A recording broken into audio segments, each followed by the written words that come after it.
कितना सुंदर लिखा रहता है। एकादशी का जब हम व्रत करते हैं तो शिव महापुराण की कथा में, व्रत शिव महापुराण की कथा जो हम श्रवण कर रहे हैं, स्कंद पुराण, पद्म पुराण, नारद पुराण, कुर्म पुराण, इन पुराणों में जब हम ग्रहण करते हैं, ज्ञात करते हैं, तो हमको मालूम पड़ता है कि व्रत करने से पहले, हमारे एक दिन पहले भी हमारा सोच, हमारी वृत्ति, हमारा मन, हमारी दृष्टता, हमारी चित्तवृत्ति जो भी है, हमारी दृष्टि जो भी है, वो शुद्ध होना चाहिए।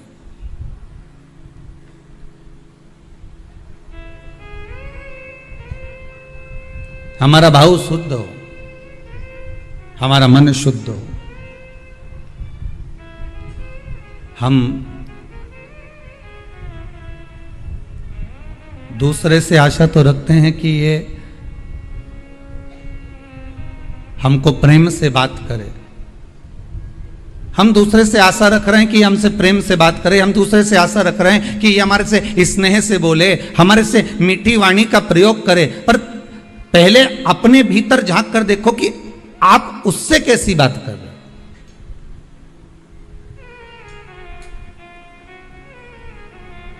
पहले भी कथा में कहा, आज फिर कहते हैं, प्रेम दोगे तो प्रेम मिलेगा। जो आपके पास में है वो आप लुटाना प्रारंभ कर दीजिए। आपके भीतर अगर अहंकार है तो आप अहंकार लुटाना प्रारंभ कर दीजिए। आपके भीतर अगर कपट है तो आप कपट लुटाना प्रारंभ कर दीजिए। सामने वाला स्वयं कपटी हो जाएगा। आपके भीतर अगर झूठ है, प्रपंच है, तो झूठ और प्रपंच लुटाना प्रारंभ कर दीजिए। सामने वाला अपने आप झूठ और प्रपंची हो जाएगा। आपके भीतर अगर विश्वास है तो आप विश्वास देना प्रारंभ कर दीजिए, विश्वास लुटाना प्रारंभ कर दीजिए, विश्वास देना प्रारंभ कर दीजिए। सामने वाला विश्वासवान हो जाएगा।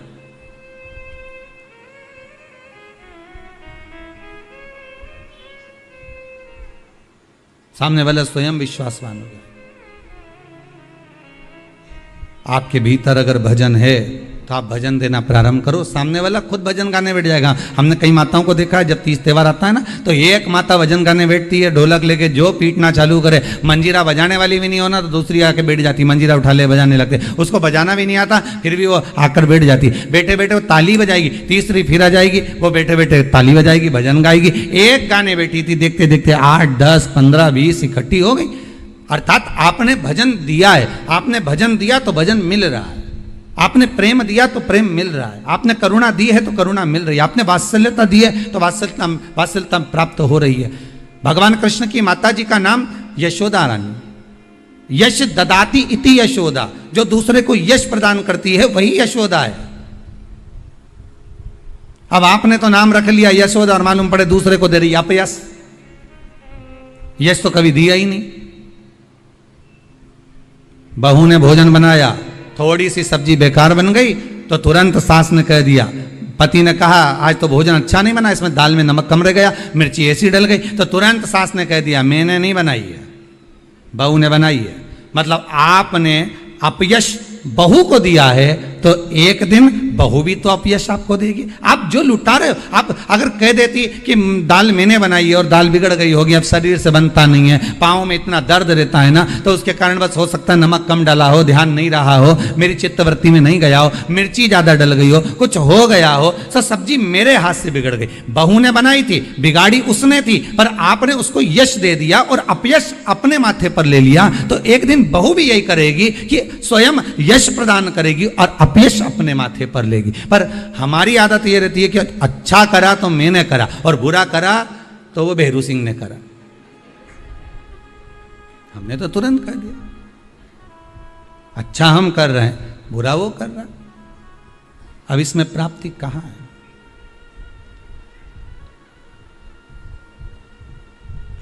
इसमें सुख का भान कहां है? आप अच्छा देने का प्रयास करो तो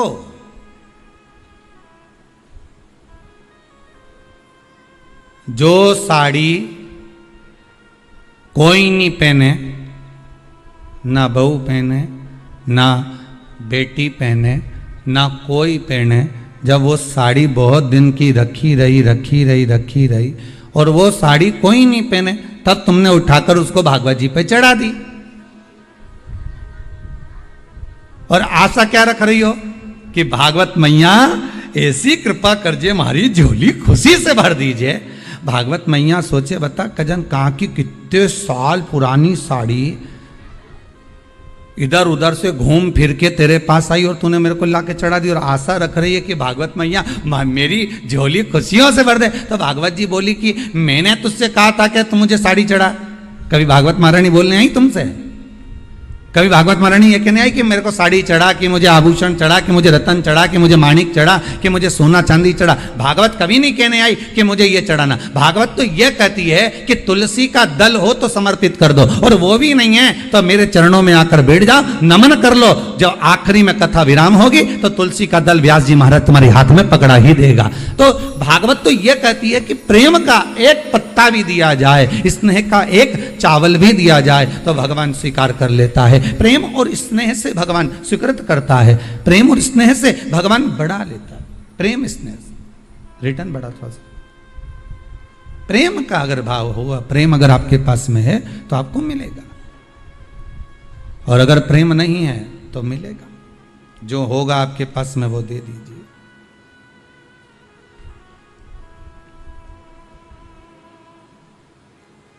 और जब आप प्रेम लुटाने लगोगे, जब आप प्रेम देने लगोगे तो प्रेम मिलने लगेगा।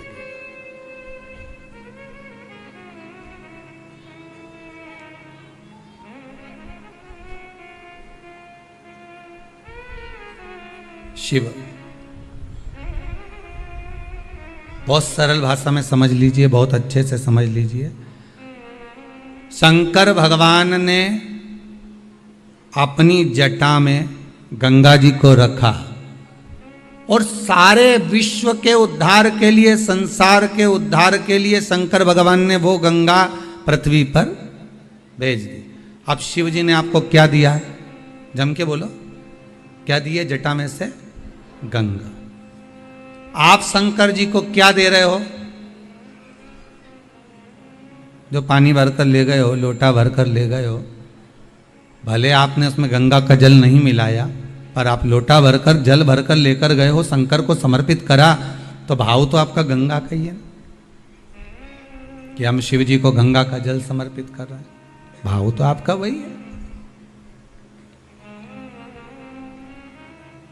आप भले ना दिए हो पर भाव आपका वही है। शिव ने गंगा दी, आपने शंकर को गंगा दी। रामेश्वरम जाकर करा क्या आपने? केवल गंगा का जल ही तो समर्पित करा है शिव, क्योंकि भोलेनाथ ने, विश्वनाथ ने, शंभू ने आपको प्रदान करा था तो आपने उनको दिया है।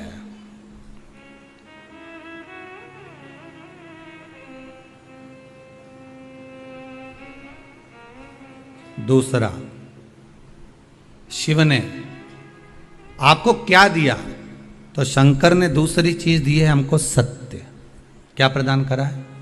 सत्य। शिव महापुराण के अंतर्गत आता है कि भगवान ब्रह्मदेव ने बारंबार असत्य बोला, हर बार असत्य बोला, आखिरी में उनका सिर भगवान शंकर ने भैरव को प्रकट करा और उनका मस्तक कटवा दिया। जिस मुख से वो झूठ बोल रहे थे, असत्य बोल रहे थे, वो मस्तक काट दिया गया।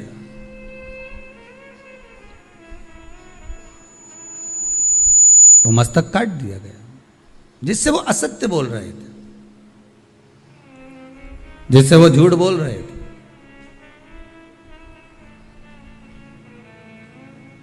क्योंकि भगवान शंकर को अगर प्रिय है, मेरे देवाधिदेव महादेव को अगर कुछ प्रिय है तो वो सत्य प्रिय। सत्यम शिवम सुंदर। शंकर को सर्वाधिक प्रियता किसमें? सत्य में।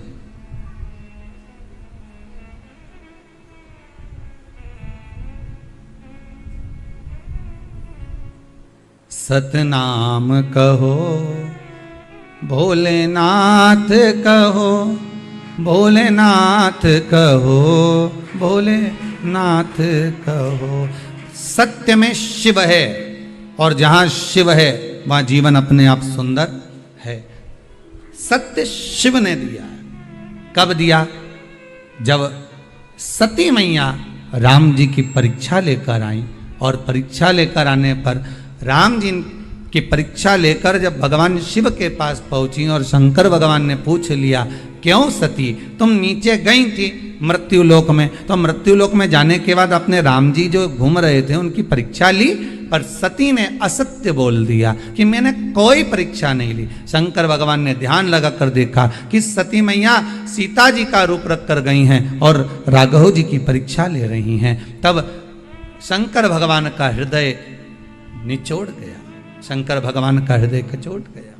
शिव जी के नेत्रों से अश्रु का एक बूंद नीचे की ओर गिर गया। सती मां ने, माता सती ने शंकर भगवान के उसी अश्रु को अपने हस्त कमल में लिया। नाथ, ये अश्रु आपका है,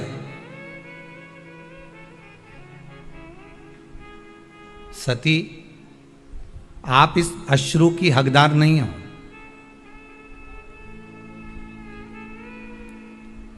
सती आप इस अश्रु की हकदार नहीं हो। सती ने पूछा, इस अश्रु की हकदार मैं नहीं हूं? नहीं नहीं, आप इस अश्रु की हकदार नहीं हो, यह अश्रु तो आप किसी और को दीजिए। सती ने पूछा, क्यों? शंकर भगवान बोले, मेरा यह अश्रु आपको मालूम नहीं है कि ये मेरा आंसू कब निकला है?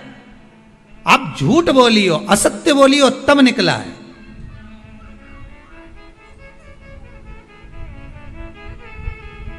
आपने असत्य कहा है, आपने झूठ कहा है, इसलिए मेरा अश्रु निकला है। सामने वाला व्यक्ति जब झूठ बोलता है, असत्य बोलता है, तो उसके सामने जिससे वो असत्य बोल रहा है, जिससे वो झूठ बोल रहा है, और उसको ये मालूम है कि सत्य नहीं है ये, तो उसके नेत्र से जो अश्रु निकलता है वही सत्य है, वही सत्य। शिव के नेत्र से जो निकला है वो सत्य है। सती मैया से कहा, इस अश्रु को आप नहीं रख सकती क्योंकि आपके पास में नहीं रह सकता, आप झूठ बोल दियो, आप असत्य बोल दियो।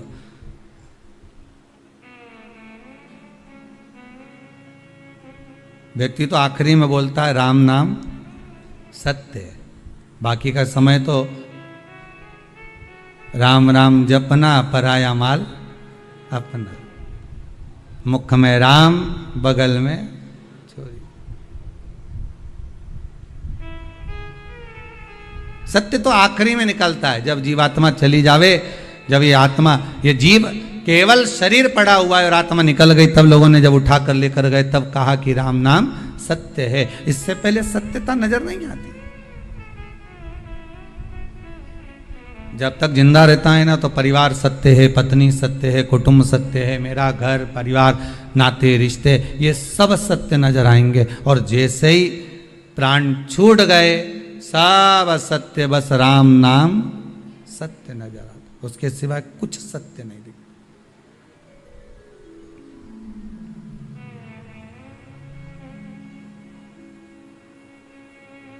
उसके सिवाय कोई सत्यता नहीं। लो सती, ए सती, ये आपके हस्त कमल में जो अश्रु रखा है ना, ये अश्रु आप पहचान नहीं पा सकती कि अश्रु में सत्यता है।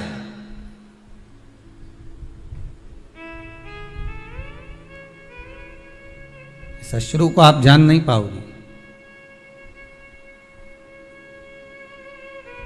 किसी ने एक लाइन अच्छी गाई है, शायद किसी ने गाया होगी, कोई कलाकार ने, पर अच्छा था। हजारों तरह के ये होते हैं आंसू,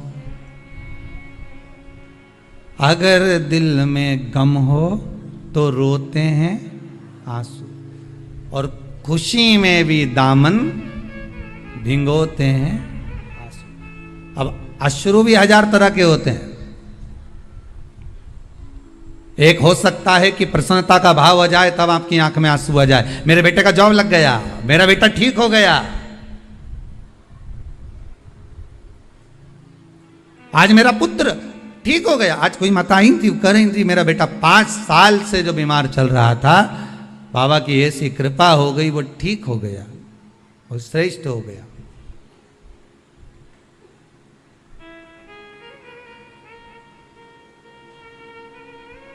कहीं शंकर की दया हो। प्रसन्नता में भी अश्रु आ जाते हैं।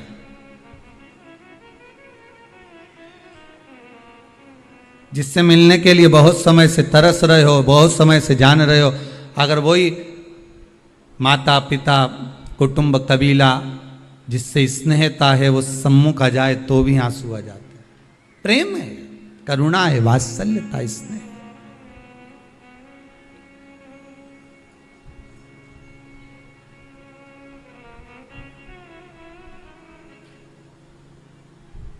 ये वात्सल्यता है, यही प्रेम है। सती इस अश्रु का मोल तुम नहीं जान सकोगे। अश्रु वापिस दे दीजिए हमको। सती मैया कहती है मैं अश्रु वापिस नहीं कर सकती आपको, पर यह सत्य का अश्रु है, और सत्य का अश्रु इतनी देर तक कोई धारण नहीं कर सकता। सियोर वाला महाराज भले गला चिल्ला चिल्ला के बोल दे कि आप सत्य बोलो, सत्य बोलो, सत्य बोलो, पर तुम कथा में 3 घंटा सत्य बोल लोगे, बाकी की जगह पर तुम 2-4 घंटा सत्य बोल लोगे, पर फिर जैसे ही मोबाइल हाथ में आया, कानों पे लगाया, फिर झूठ चालू। क्या कर रही हो? बस घर के लिए निकल गई, और मालूम पड़े बैठी तो यहीं थी, और असत्य निकलना प्रारंभ हो गया। फिर वो असत्य प्रारंभ हो गया। सत्य को प्रमाण नहीं चाहिए साहब, पर असत्य को प्रमाण चाहिए। जो झूठ बोलने वाला होता है ना, वो बार बार कहता है लाओ प्रमाण दो, लाओ प्रूफ दो, अभी दो, अभी मैं चले जाऊं, अभी मैं बता दूं, अभी मैं ये कर दूं, लाओ प्रूफ दो। असत्य को प्रमाण चाहिए, सत्य को प्रमाण की जरूरत नहीं पड़ती भाई। अभी मैं ये कर देता, सत्य को प्रमाण नहीं चाहिए। सत्य सत्य। सती ब्रह्मदेव ने असत्य बोला, भगवान शंकर ने तुरंत भैरव को प्रकट करा, और काल भैरव को प्रकट होकर कहा काट दो ब्रह्मा जी का सिर जिससे वो असत्य बोल रहे हैं, काटो इसका सिर।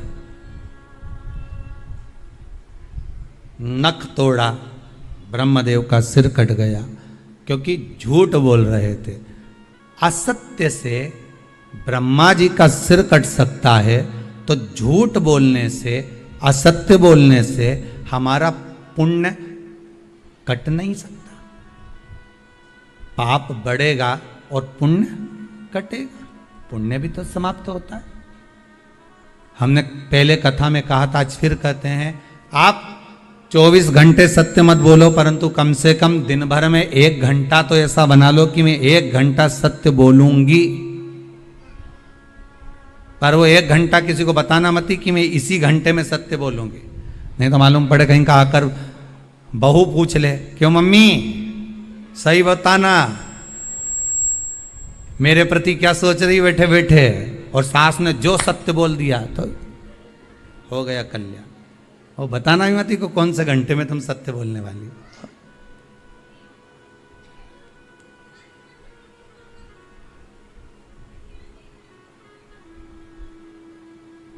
जैसे गीता पढ़ने का विषय है, हृदय में उतारने का विषय। गीता, श्रीमद् भगवत गीता पढ़ो, हृदय में उतारो, अपने बच्चों को पढ़ाओ। क्यों? क्योंकि आज अगर आपके बच्चे गीता को पढ़ लेंगे तो आपके बच्चों को अदालत में खड़े होकर गीता पर हाथ नहीं रखना पड़ेगा। गीता पढ़ने का विषय है, गीता हृदय में उतारने का विषय है। श्रीमद् भगवत गीता को अपनी चित्तवृत्ति में, अपने मन में अगर हमने उतार लिया तो हमारे घर के बच्चों को कभी अदालत में जाकर खड़े होकर गीता पर हाथ नहीं रखना पड़ेगा। अगर गीता का स्मरण करा है तो, श्रीमद् भगवत गीता का मनन चिंतन करा है तो।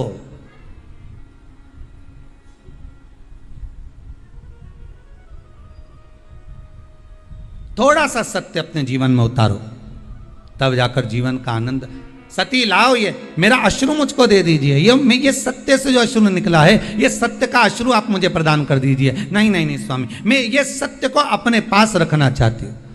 शंकर भगवान ने कहा, सुनो सती, अगर सत्य अगर आपने अपने पास में रख लिया तो आपको सहन बहुत कुछ करना पड़ेगा, मैं सहन करने को तैयार हूं।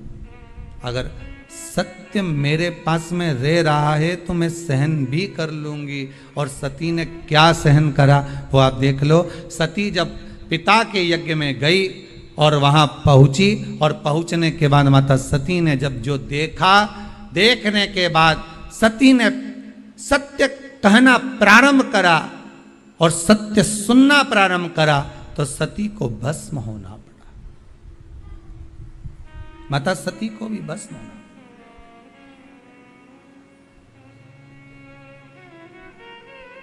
बड़ा कठिन है महाराज।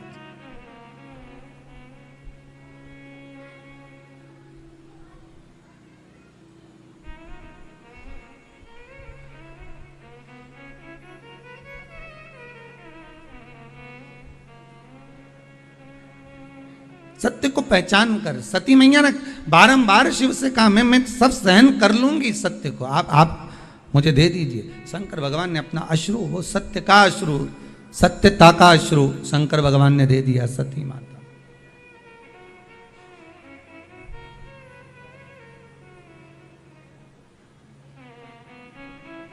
और सत्य जब माता सती के हृदय चित्त में समाहित हो गया, सत्य जब माता सती के हृदय चित्त में विराजमान हो गया, तब फिर सती शिव के चरणारविंद का स्मरण कर कर अपने प्राणों को त्याग दी, भस्म हो गई। बस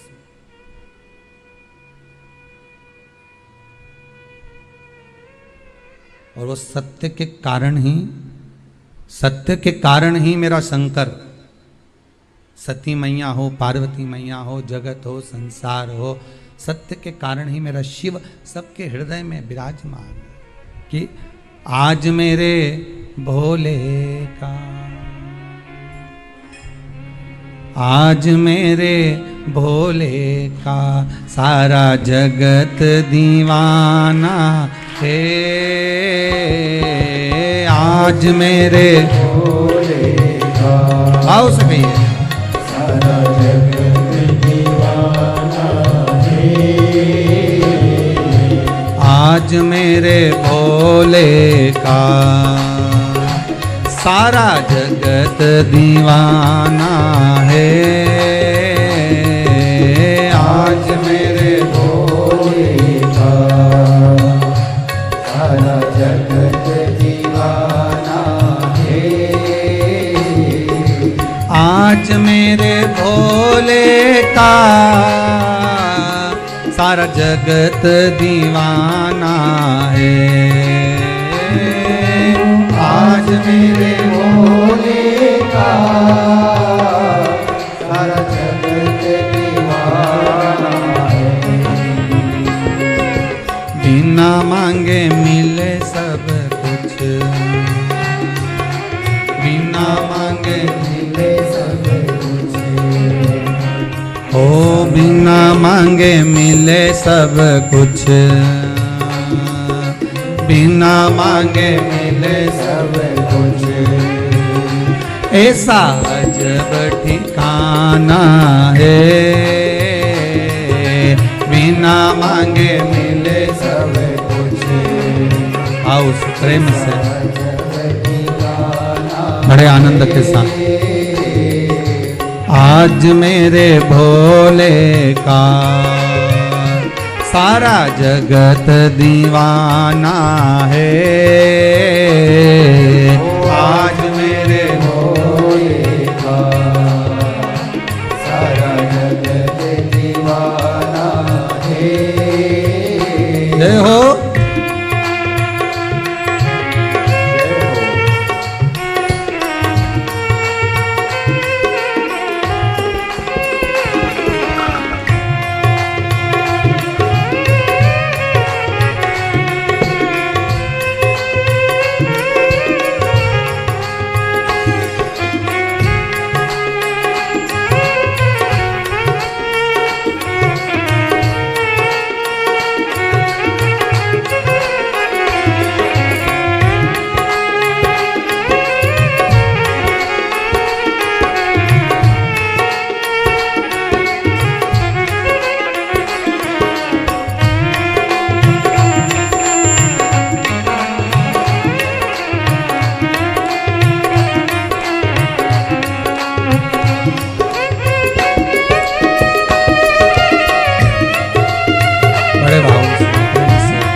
भोला ऐसा दानी है,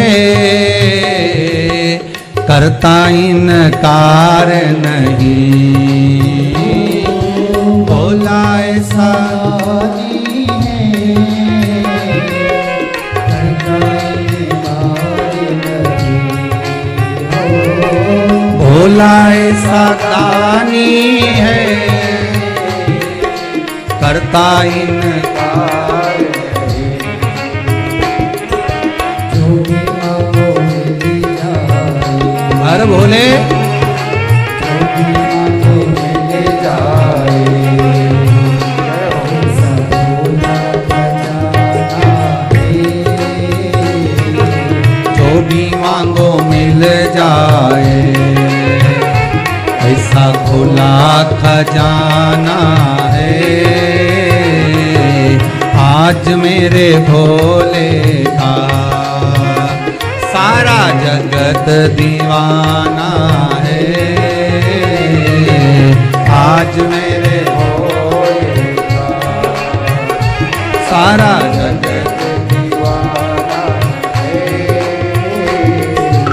आज मेरे भोले का सारा जगत दीवाना है। आज मेरे भोले का सारा जगत दीवाना है। आज मेरे भोले का सारा जगत दीवाना है। आज मेरे भोले का सारा जगत दीवाना है। बिना मांगे मिले सब कुछ, बिना मांगे मिले सब कुछ। ऐसा आज आना है। बिना मांगे मिले सब कुछ, ऐसा जब दीवाना है। ओ बिना मांगे मिले सब कुछ, ऐसा जब ठिकाना है।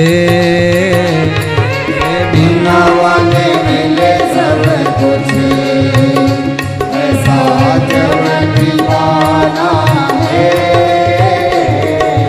आज मेरे भोले का सारा जगत दीवाना है।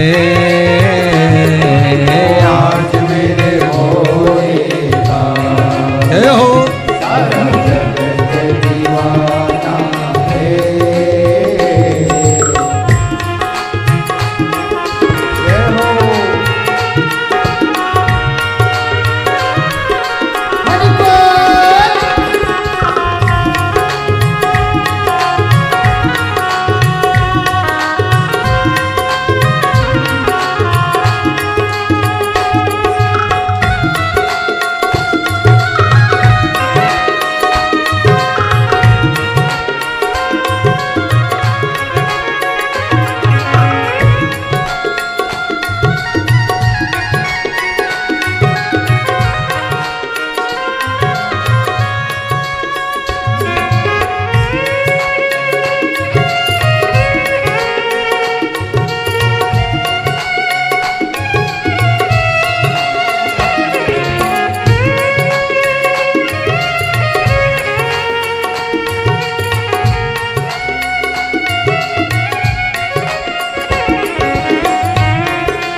मेरे भोले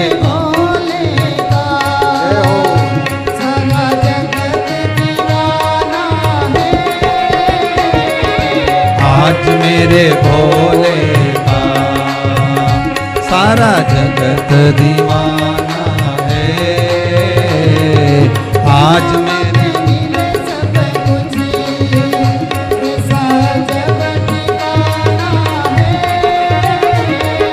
बिना मांगे मिले सब कुछ ऐसा अजब ठिकाना। शिव करुणा सागर कृपालु जब दया करता है, करुणा करता है,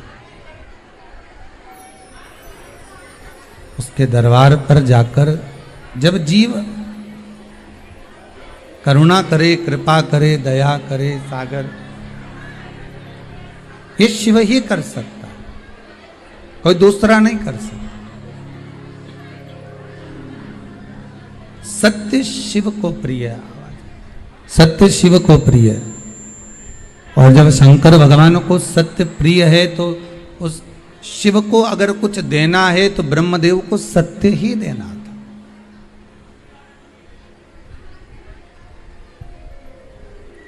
ब्रह्मा जी अगर देना चाहते तो सत्य दे देते, पर ब्रह्मदेव ने सत्य नहीं दिया। ब्रह्मा जी सत्य नहीं बोल पाए। और ब्रह्मा जी अगर सत्य प्रदान एक बार कर देते तो फिर असत्य ब्रह्मा जी को बोलना ही नहीं पड़ता। किस लिए बोलते थे?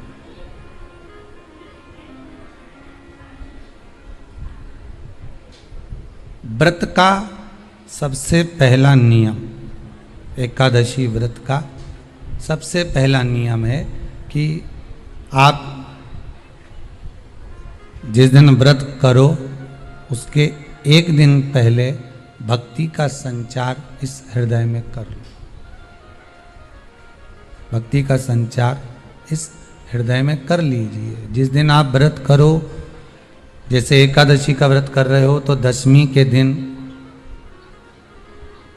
शाम का समय जब आवे, रात्रि जब होने लगे, शाम का समय आवे और रात्रि का आप जब भोजन ग्रहण करो तो उस भोजन में कोई ऐसा पदार्थ ग्रहण मत करिए जिस पदार्थ के कारण आपकी एकादशी बिगड़ जाए।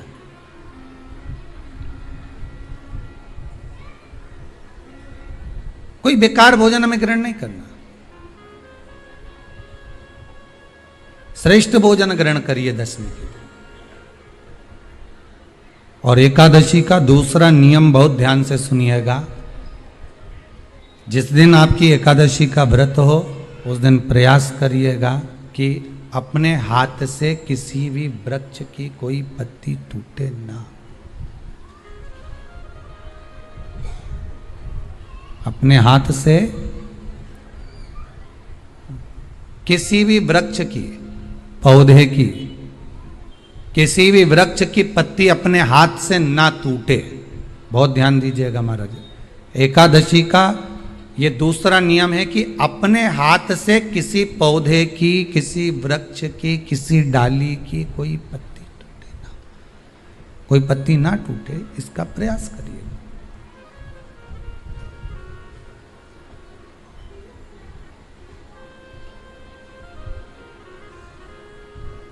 कितना सुंदर व्याख्यान कहा है, कितना सुंदर वर्णन है महाराज कि मात्र एकादशी का व्रत कर लेने पर, मात्र एकादशी का व्रत कर लेने पर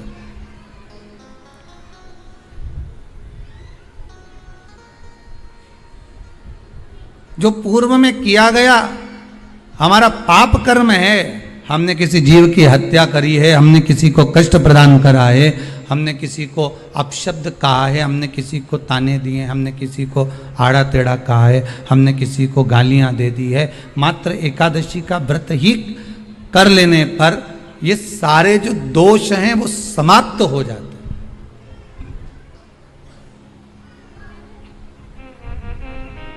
सारे दोष हमारे समाप्ति पर आ जाते हैं।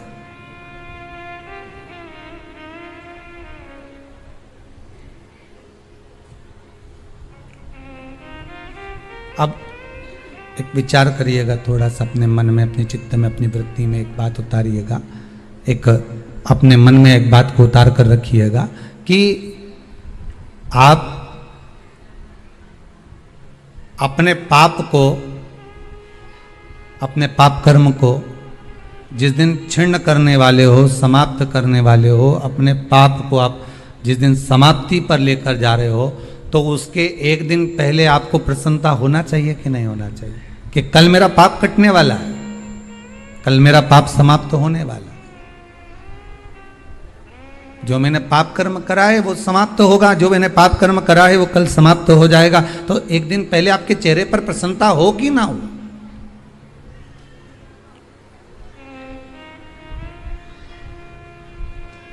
और चेहरे पर वो प्रसन्नता आपके आना चाहिए कि कल मेरा एकादशी का व्रत है, आज दशमी है, कल एकादशी का व्रत है, तो कल मेरी जब एकादशी का व्रत रहेगा तो मेरा ना जाने कितना कितना पाप, कितना असत्य, कितना झूठ, कितना प्रपंच वो समाप्त हो जाएगा। इसमें मुझे प्रसन्नता हो, इसमें मुझे आनंदता हो।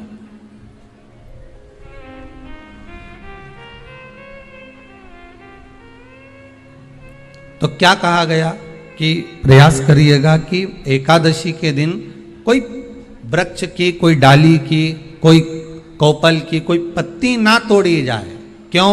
तो कहा अगर उस पत्ती को हम तोड़ देते हैं, वृक्ष की पत्ती को या क्यारे में लगी हुई कोई डाली की पत्ती को हम तोड़ देते हैं, तो एकादशी का पुण्य फल प्राप्त नहीं होता, एकादशी का कोई फल हमारे खाते में नहीं जाता, पुण्य फल प्राप्त। अब फिर भले तुम चाहे तुमने मोरधन खाया हो, चाहे तुमने फिर चिप्स खाई हो, चाहे तुमने फिर व्रत का कितना ही सामान खा गए हो और तुमने सोचा कि आज मेरी एकादशी है, तो फिर उसका कोई फल प्राप्त नहीं है, उसका कोई सुख प्राप्त नहीं है आपको, फिर उसका कोई आनंद प्राप्त नहीं है आपको, फिर उसमें कोई आनंद की अनुभूति आपको नहीं मिल रही है।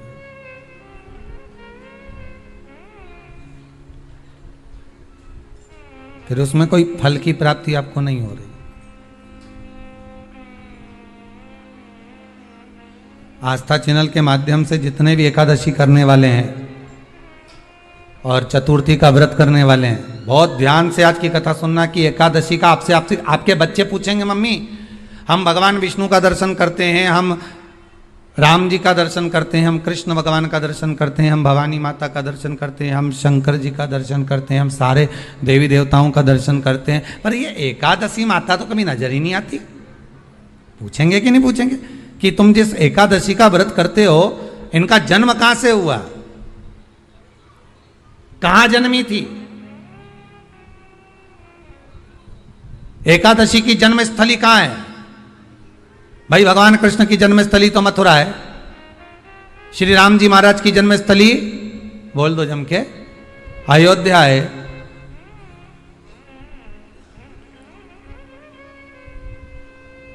कोई आपसे पूछ ले कि एकादशी की जन्मस्थली कहाँ है, तो आधे लोग तो बाल खुजाने में लग जाएंगे कि एकादशी आखिर पैदा कहाँ हुई थी, जन्म कहाँ लिया था, इसका जन्म हुआ कहाँ था, कहाँ जन्मी थी ये?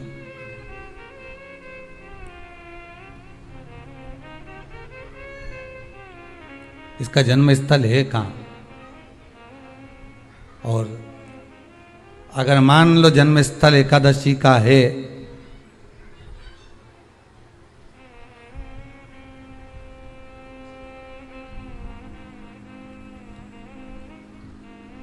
और एकादशी अगर जन्मी है, उसका जन्म हुआ है और दुनिया के लोग इतना व्रत करते हैं, उपवास करते हैं,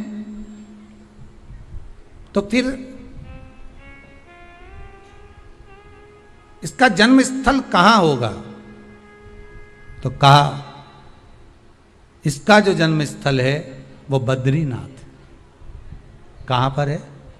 बद्रीनाथ। और उस बद्री विशाल में भी एक गुफा जिसका नाम है हेमवती। क्या नाम है? हेमवती। उस गुफा में एकादशी का जन्म स्थल है।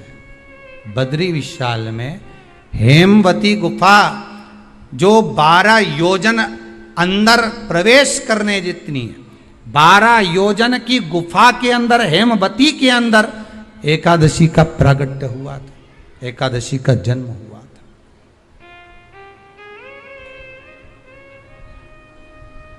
अब तो बता सकते हो ना कि कोई पूछे कि राम जी का जन्म अयोध्या में हुआ, भगवान कृष्ण का जन्म मथुरा में हुआ, और कोई पूछ ले आपका जन्म कहाँ हुआ था, अपन कह सकते ना सीहोर में हुआ हमारा। और आपसे कोई पूछे कहाँ हुए तो कहीं इंदौर में हुए, कि देवास में हुए, कि भोपाल में हुए, कि मुंबई में हुए, कि पूना में हुए, आपका तो बता दोगे। पर बच्चे आपसे पूछ ले मम्मी तू इतनी एकादशी का व्रत करती है, एकादशी का तू व्रत करती है, और सबको करा देती है कि बल्लभ कुल की एकादशी करो, भले बकरी जैसे चरो पर एकादशी करो, और सबको एकादशी कराया। तो कोई पूछ ले कि एकादशी का जन्म कहाँ हुआ था, तो आप कह सकते हो कि बद्री विशाल में, हेमावती में, बद्री विशाल के हेमवती गुफा के अंदर जो 12 योजन की गुफा है, उस गुफा में एकादशी का जन्म हुआ। कब हुआ?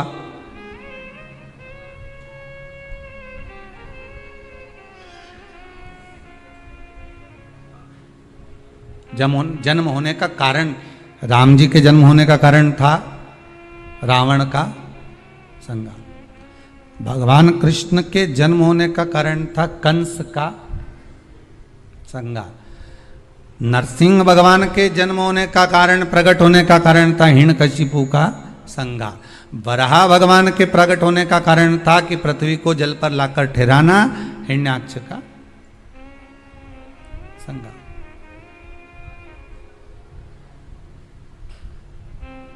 तो फिर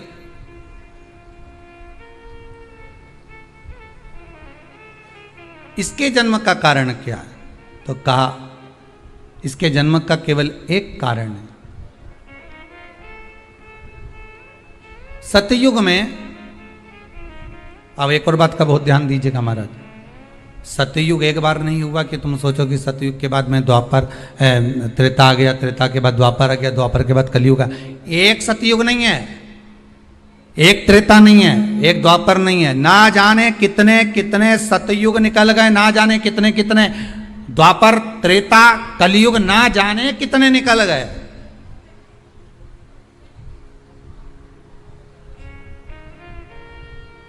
और आप और हम जैसे भी इस पृथ्वी पर ना जाने कितने, अरे जम के तो बोलो, निकल गए।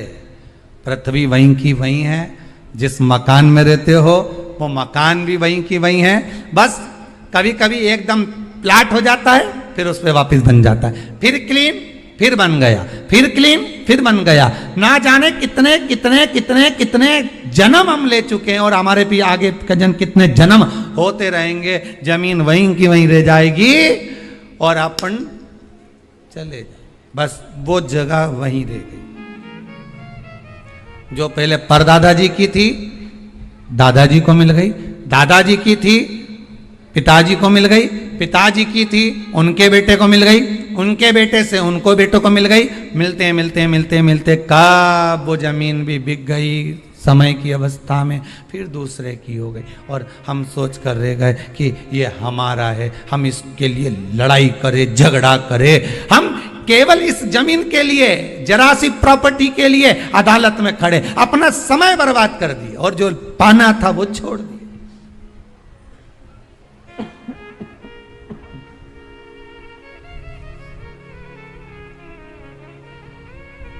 जो पाना था वो छोड़ दिया हमने।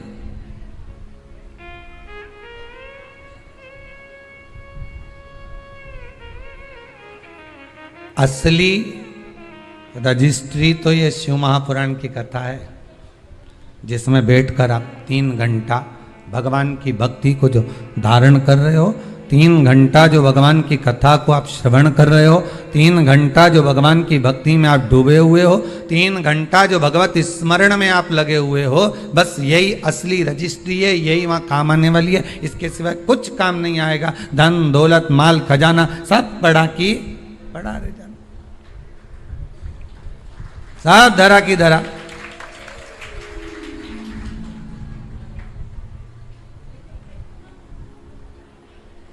रह गया। वो एक लाइन आप लोग स्मरण करते होंगे, सज धज के जिस दिन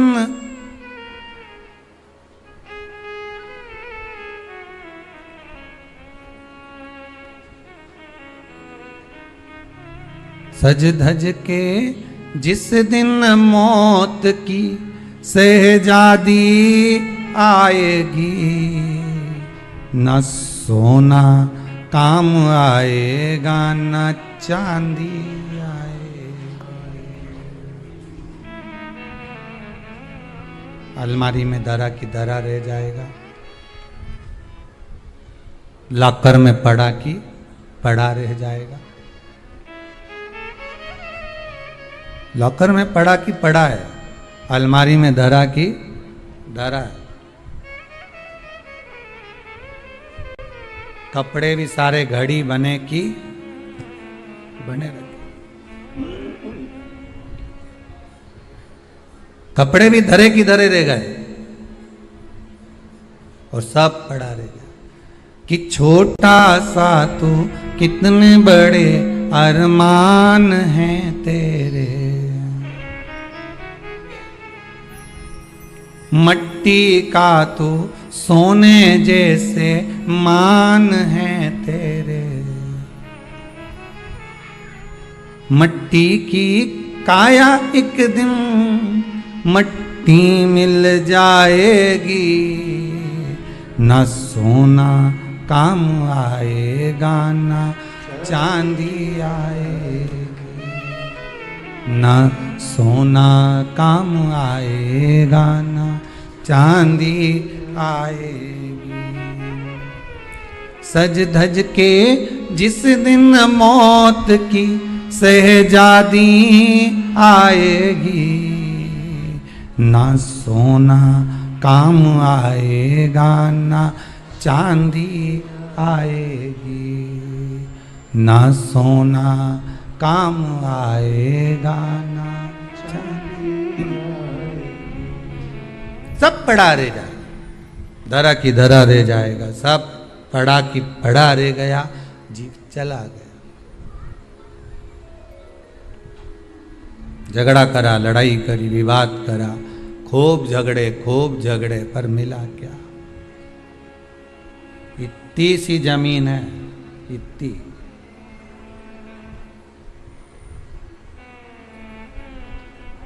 मिल भी गई,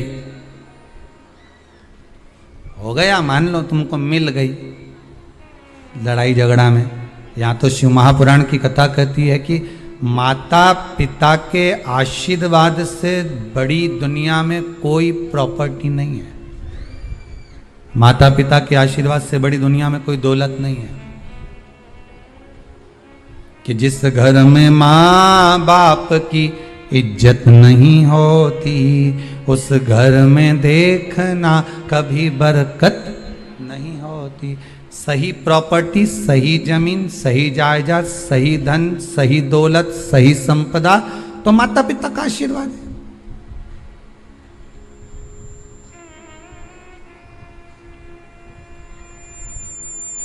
सही दौलत तो वही है, सही जायदाद तो वही है। अब प्रयास करना एकादशी के दिन कोई पत्ती ना टूटे। अगर आपको तुलसी के दल की भी जरूरत है तो आप दूसरे से कह सकते हो कि मुझे तुलसी का दल ला दे।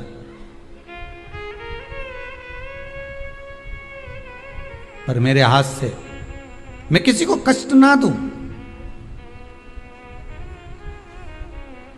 कितने तपबल से एकादशी की उत्पत्ति हुई है, कितने तपबल से।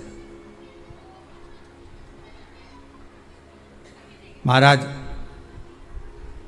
सतयुग एक नहीं आया, ना जाने कितने सतयुग आ गए। द्वापर एक नहीं आया, ना जाने कितने द्वापर। त्रेता एक नहीं, ना जाने कितने त्रेता।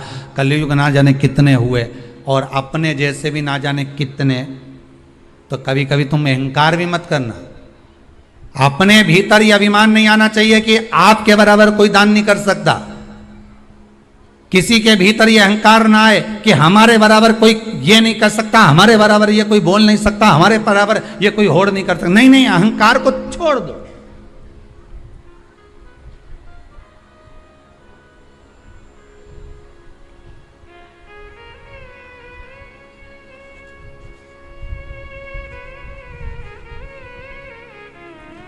इस भारत की भूमि पर, इस भारत माता की गोद में अगर वीर भी जन्मे तो ढेर वीर जन्मे, कोई एक नहीं। कोई एक सोचे कि मेरे बराबर कोई और नहीं कर सकता, नहीं नहीं, ना जाने कितने। इस भारत माता की गोद में अगर दानी भी जन्मे तो ना जाने कितने, कोई ये ना सोचे कि मेरे बराबर कोई दान नहीं कर सकता। इस भारत माता की गोद में सुंदर भी जन्मे तो इतने, कोई ये ना कह सकता है कि मेरे बराबर कोई सुंदर नहीं है। और इस भारत माता की गोद में कलाकार भी जन्मे तो इतने, कोई ये नहीं कह सकता कि इसके बराबर कोई नहीं। इस भारत माता की गोद में कथाकार भी ढेर जन्मे, कोई ये नहीं कह सकता कि इसके बराबर कोई नहीं। भगवान ने पैदा करा, अभिमान नहीं होना चाहिए, अहंकार नहीं होना चाहिए। ना जाने कितने हों,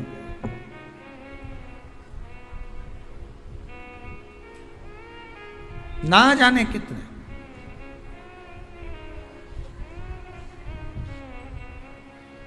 बस हो सकता है सतयुग, त्रेता, द्वापर, कलयुग भी जो अनेक हुए तो हम भी अनेक होंगे, हम भी ना जाने कितने होंगे। सतयुग की कथा है। सतयुग में एक नाड़जंग नाम का एक असुर हुआ। देखिए, एकादशी के जन्म की कथा शायद आपने जिंदगी में कभी सुनी ना सुनी जीवन में, पर इस जीवन में मनुष्य की देह प्राप्त कर कर अगर आप शंकर की शिव महापुराण की कथा सुन रहे हो तो एक एक संवाद को अपने जीवन में उतार कर रखना, जिससे कई माताएं कहती है गुरुजी पहले हम ये चीज नहीं जानते थे, पर आपसे श्रवण कर कर ही तो कुछ मिलेगा। आने वाली पीढ़ी को हमको ज्ञान देना है। सियोर वाला महाराज तो 3 घंटा 2 बजे से 5 बजे तक आस्था चैनल पर, फेसबुक पर, यूट्यूब पर कथाबाज देगा। इसके बाद जवाबदारी आपकी है। कथा सुनने के बाद जवाबदारी आपकी है कि आपके बच्चों को शाम को भोजन कराते समय, आप रात्रि को अपनी बहन से बात करते समय, आप रात्रि को अपने रिश्तेदारों से बात करते समय उनसे भी प्रश्न कर सकते हो। क्यों आज तूने कथा सुनी थी? आज अपने एकादशी के जन्म की कथा सुनी कि एकादशी कब पैदा हुई, एकादशी का जन्म कब हुआ, कौन सी जगह पर जन्मी थी। अपने को मालूम था कि राम जी कहां जन्मे, अपने को मालूम था भगवान कृष्ण कहां जन्मे, अपने को मालूम था नरसिंह भगवान कहां जन्मे, पर अपने को एकादशी का जन्म कहां हुआ यह नहीं मालूम था। आप अपनी बहन से, अपने रिश्तेदारों से बात कर सकते हो। 3 घंटे की कथा तो आप यहां श्रवण कर लेते हो आस्था चैनल के माध्यम से, फेसबुक और यूट्यूब के माध्यम से। इसके बाद की जवाबदारी आपकी है कि इस कथा का प्रसाद आप किस किस को दे रहे हो। आप कथा का फोन लगाकर किस किस को बोल रहे हो कि 2 बजे से 5 बजे तक कथा आ रही है, सुनो। व्रत शिव महापुराण की कथा है। व्रत, उपवास जो अभी तक करते आए हैं उसी को सुन रहे हैं कि अब कैसे करना चाहिए। करते तो आए पर उसको करना कैसे। कहां जन्म ले लिया तो कहा महाराज बद्रीनाथ। कब जन्मी एकादशी? एकादशी का जन्म कब हुआ तो कहा एक नाड़ाजंग नाम का सुर था, राक्षस, जिसके पुत्र का नाम था मुर। क्या नाम है? मुर। मुरदैत्य। ये मुरदैत्य इतना विशालकाय था, इतना विशालकाय था, रहने वाला चंद्रावती नगर का था। कौन से नगर में रह रहा था? चंद्रावती नगर। बड़ा विशालकाय।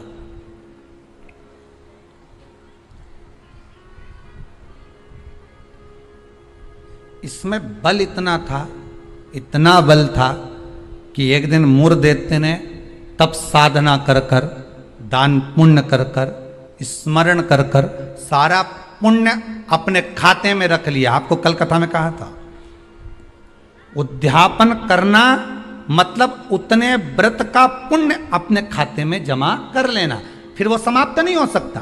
उस पर सील ठप्पा लग गया मतलब ये प्रॉपर्टी तुम्हारी हो गई। उद्यापन करना मतलब ये इतने व्रत तुम्हारे खाते में चले गए। अब ये व्रत तुम किसी को ना तो कहीं जा सकते हैं ना छिन्न हो सकते, क्योंकि उसका तुमने उद्यापन कर दिया, उस पर सील ठप्पा लग गया, उसकी रजिस्ट्री हो गई, वो आपका हो गया।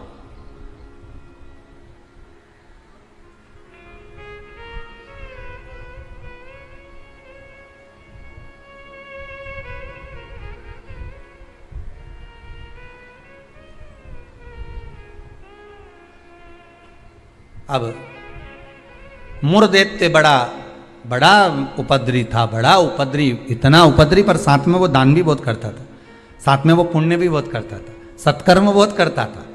अब पर ये सब कुछ करने के साथ में वो पाप भी बहुत करता था।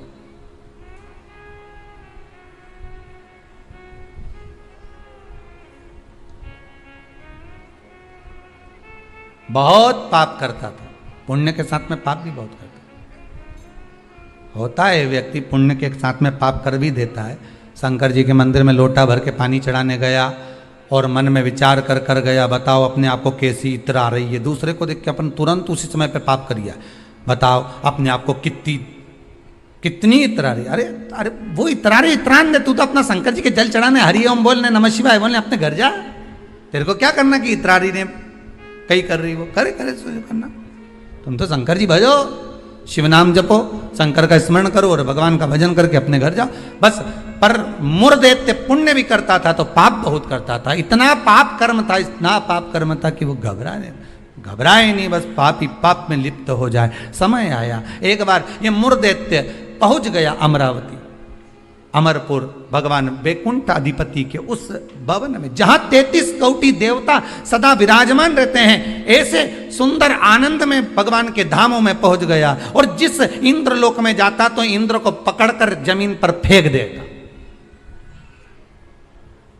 अब बहुत अच्छे से सुनिएगा महाराज,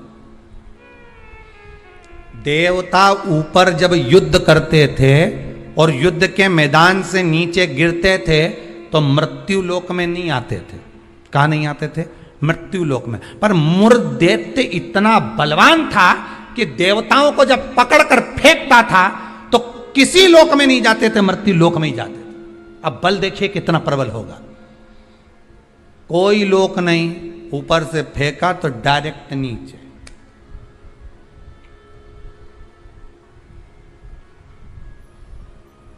सीधे नीचे।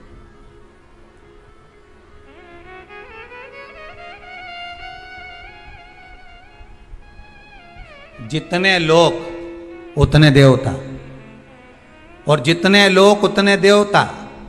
अब इसने सोचा इतने सारे देवताओं को अलग अलग गिराने कब तक जाऊंगा, तो इसने क्या करा, आज चढ़ गया सारे लोकों पर और लोकों पे चढ़कर जो नृत्य करना प्रारंभ करा, जम जम के नाचना, तो सारे लोक हिलने लगे और जितने उसमें 33 कोटि देवता रह रहे थे सब मृत्यु लोक में गिर गए। अब सारे लोक में किसका राज्य हो गया? जम के बोलिए जरा, उस मुरदैत्य का। सारे लोग खाली, मुरदैत्य का राज्य। सारे देवता इकट्ठे होकर शंकर भगवान के पास में गए, क्योंकि मृत्यु लोक में आ गए तो मृत्यु लोक में कहां जाएंगे। आपको पहले भी कथा में कहा, मृत्यु लोक में जन्म हुआ है आपका, आप पृथ्वी पर जन्मे हो। और मृत्यु लोक में जन्म लेने के बाद अगर आप मन में सोचो कि हम शंकर की आराधना क्यों कर रहे हैं, अरे मृत्यु लोक में जन्म लेने के बाद शंकर की आराधना ही मूल है, शिव की आराधना ही जरूरी है।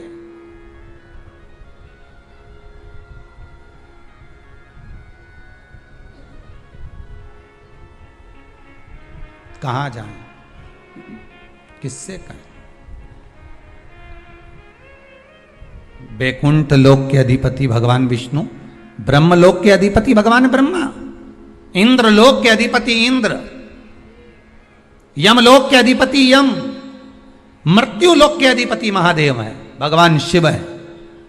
और अगर आप मृत्यु लोक में रह रहे हो तो आपके जीवन में अगर दुख है, तकलीफ है, कष्ट है, रोग है, बीमारी है, तकलीफ में हो तो शंकर की शरण में जाइए। सारे 33 कोटि देवताओं का चरित्र एकादशी के जन्म की कथा कर रही है, पद्म पुराण की कथा कर रही है, स्कंद पुराण की कथा कर रही है, शंकर की पावन कथा कर रही है कि देवता जब मृत्यु लोक में आ गए और मृत्यु लोक में आने के बाद उनको जब कष्ट हुआ, किसी देवता के पास नहीं गए, सबसे पहले शंकर जी के पास गए, क्योंकि जो करीब में होता है उसी को पुकारा जाता है।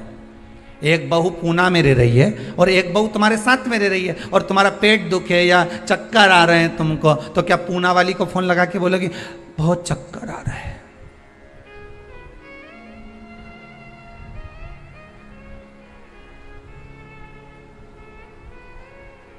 पूना वाली आएगी? अरे बोलो जम के तो बोलो। मुंबई वाली आएगी? भाई इंदौर वाली? जो जहाँ रह रही है वो नहीं आएगी, और जो जिससे कहना था उससे तो कहा नहीं, जो पास में रह रही है जरा सी देर में आवाज लगा देती, दरवाजा भड़क देती, घंटी बजा देती, चिल्ला कर बोल देती, फोन कर देती, आवाज लगा देती और कह देती बेटा जल्दी आप बहू दौड़ कर आ, दौड़ कर आ, दौड़ कर आ।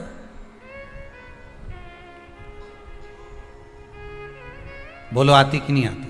कितना भी झगड़ा हो, कितनी भी लड़ाई हो गई हो, तो भी किसी को तकलीफ में है तो ऐसी कोई बहू नहीं होती जो दौड़ कर ना आए। तकलीफ में होगी, भले कितना भी झगड़ा कराओ, कितनी भी लड़ाई करियो, कितना भी विवाद हो, दौड़ के आ गए। और आई तुरंत, क्या हो गया मम्मी? बस मेरे को चक्कर आ रहा है। अब तुमने पूना वाली को बुलाया, इंदौर वाली के बुलाया, बड़नगर वाली के बुलाया, ने पीपरठौन वाली के बुलाया, ने नीमच वाली के बुलाया,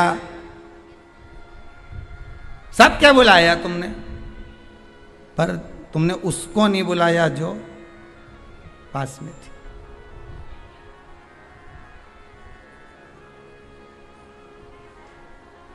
जो नजदीक में थे।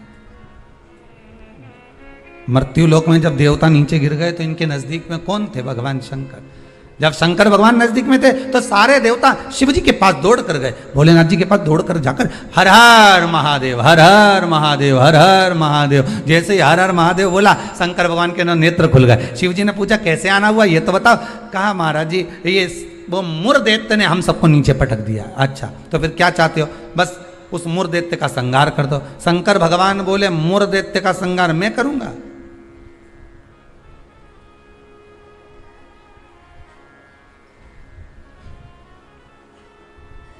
मैं नहीं कर सकता।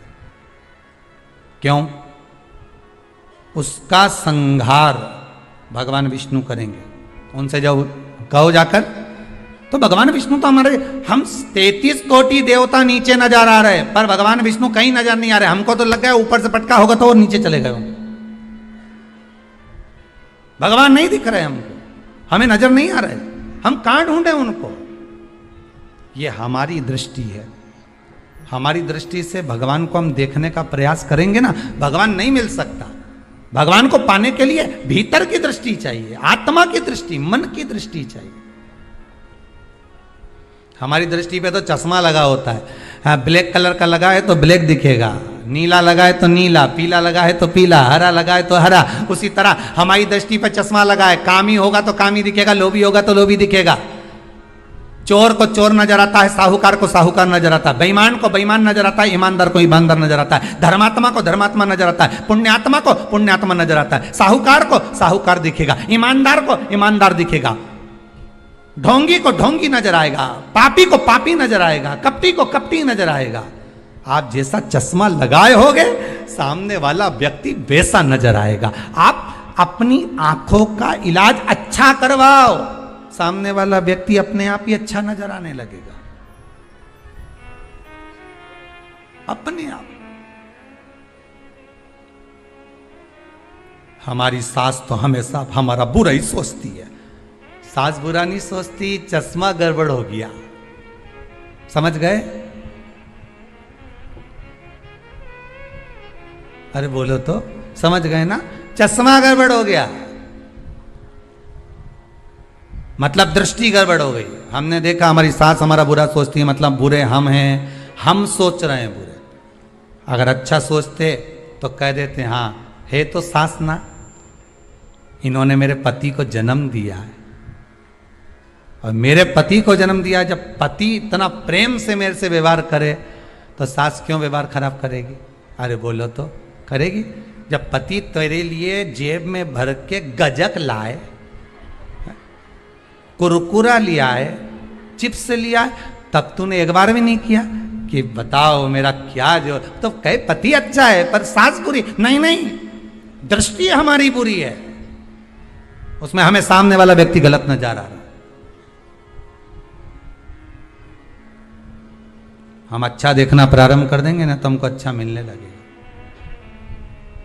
बुरा जो देखन में चला और बुरा न मिलया कोई, कौन मिला फिर बुरा? ये मन।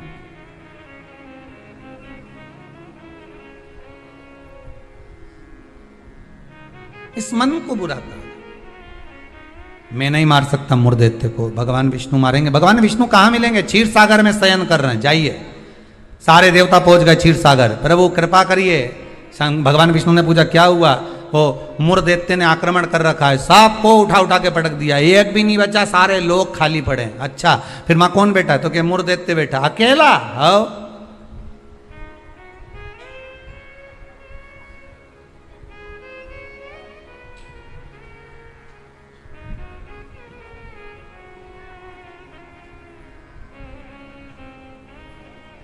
वो अकेला बैठा है। हाँ, भगवान विष्णु बोले आप चिंता मत करो, चलो चलो हमारे साथ। चंद्रावती नगर पर सारे 33 कोटि देवता आक्रमण कर दो। शंकर भगवान तो मुस्कुराने लगे। एक मुर्दैत्य के लिए 33 कोटि देवता अपना अपना लोक छोड़कर आ रहे हैं युद्ध करने के लिए। विचार करिएगा जरा। एक व्यक्ति की हस्ती मिटाने में, एक व्यक्ति की हस्ती मिटाने में ना जाने कितने लग जाते हैं नीचे गिराने में, ना जाने कितने।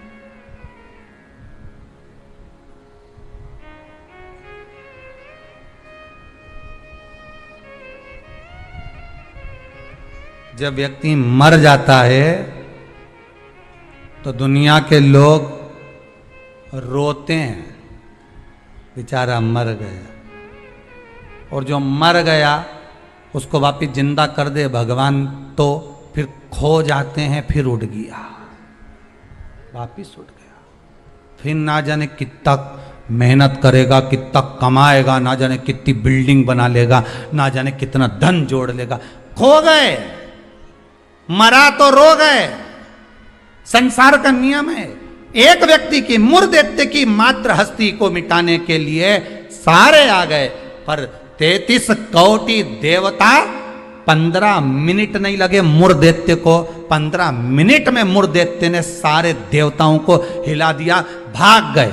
सारे 33 कोटि देवता भाग गए। तब भगवान विष्णु अकेले युद्ध के मैदान में थे, अकेले युद्ध के मैदान।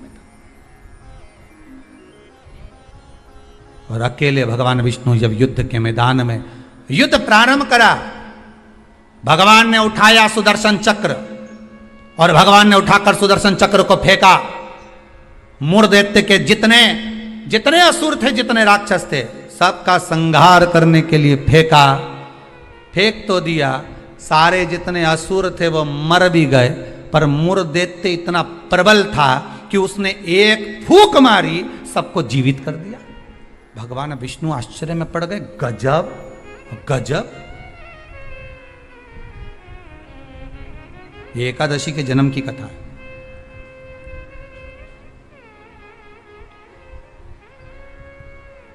गजब हो गया, इतने सारे मरे और एक क्षण में भगवान ने तो सुदर्शन फेंका ने, सब घूम के गया ने, सबके मार के आया। उनके तो 1 घंटा, आधा घंटा, 15 मिनट, 10 मिनट, 5 मिनट लगे होंगे। इसने तो एक फूंक मारी, जो यहां से चालू करा, हैप्पी बर्थडे टू यू, एक फूंक में ही सब निपटा दिया। ले, सब जाग गया, सब। जैसे वो 11 साल होए तो लोग 11 मोमबत्ती जला। हमारे यहाँ तो कहीं नियम नहीं है, हिंदू धर्म के शास्त्र के अनुसार ये नियम नहीं है कि मोमबत्ती को बुझाओ कि दिया बुझाओ। हमारे यहाँ तो जन्मदिन मनाओ तो दिया जलाओ। और पहले बात तो जन्मदिन मनाओ तो पहले सोच के मनाओ कि 14 साल के हो गए, मतलब भगवान के करीब जाते जा रहे हैं, करीब। 35 साल के हो गए, मतलब 36वें में लग गए, उसकी ओर करीब पहुंच गए। जैसे जैसे उम्र बढ़ती जा रही, तुम तो केक काट रहे हो, ऊपर तो नगाड़े बज रहे हैं, भेरू आने वाला है, ऊपर नगाड़े बज रहे हैं। 68 का हो गया, गांव के लोग जन्मदिन मना रहे, ऊपर कह रहे तैयारी कर लो रे, थोड़ा और बचा है, आने वाला है।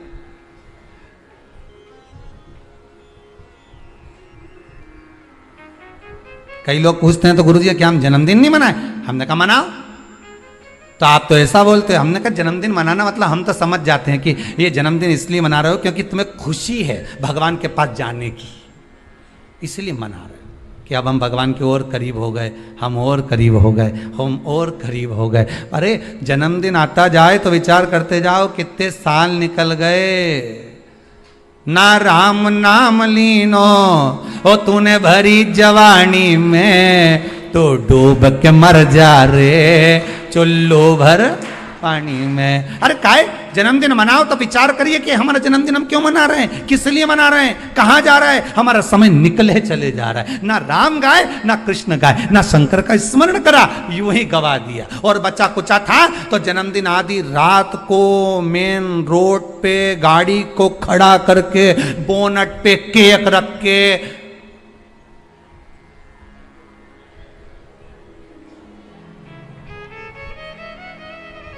तो बेचारा इतना अच्छा व्यक्ति का जन्मदिन रोड पे मना रहे जैसे बेचारा अनाथ है रे, इसका कोई नहीं बापड़ेगा। उसके घर में उसकी मम्मी है, उसके घर में उसके पिताजी हैं, उसके घर में उसका भाई है, उसके घर में पूरा परिवार है, और जन्मदिन कहां मना रहे? रोड पे। हैप्पी बर्थडे टू यू, क्योंकि अनाथ है तो जन्मदिन रोड पे मन रहा है। अगर अनाथ नहीं होता तो जन्मदिन उसके माता पिता को खड़े रखकर मनाते कि इस माता ने जन्म दिया है तेरे जैसे बेस्ट फ्रेंड को, इसको जन्म दिया है, इस माता ने मेरे दोस्त को जन्म दिया। खुश होते कि माता पिता ने जन्म दिया। सबसे पहले जन्मदिन पर अगर पूजन करना है तो माता पिता के गले में माला पहनाओ कि इनने तुम्हें जन्म दिया है, तुम्हारे जैसा व्यक्ति इसने पैदा किया है, तुम्हारे जैसे जीव को इसने जन्म दिया है। तुम्हें जो दोस्त मिला, तुम्हें जो फ्रेंड मिला, जो तुम्हें, समझ गए, भेरू के भेरवी ने भेरवी के भेरू मिल, तो जिसने जन्मदिन की खुशी उनके सामने मना।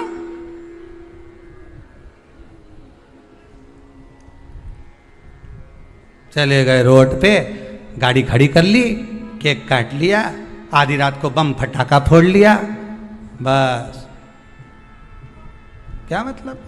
वो अनाथ नहीं है, वो अनाथ नहीं है, उसके सिर पर उसके माता पिता का हाथ।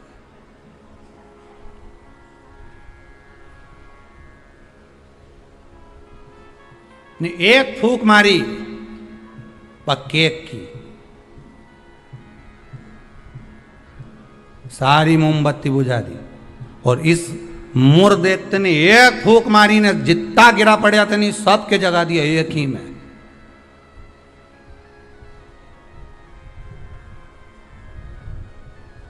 मेरे को तो लगे वो कहीं कहीं का बाबा जोगी और नहीं हो, नहीं जिसके यहाँ झाड़ा लगवाने लोग जाए, एक फूंक मार दो उठी क्या, तो ये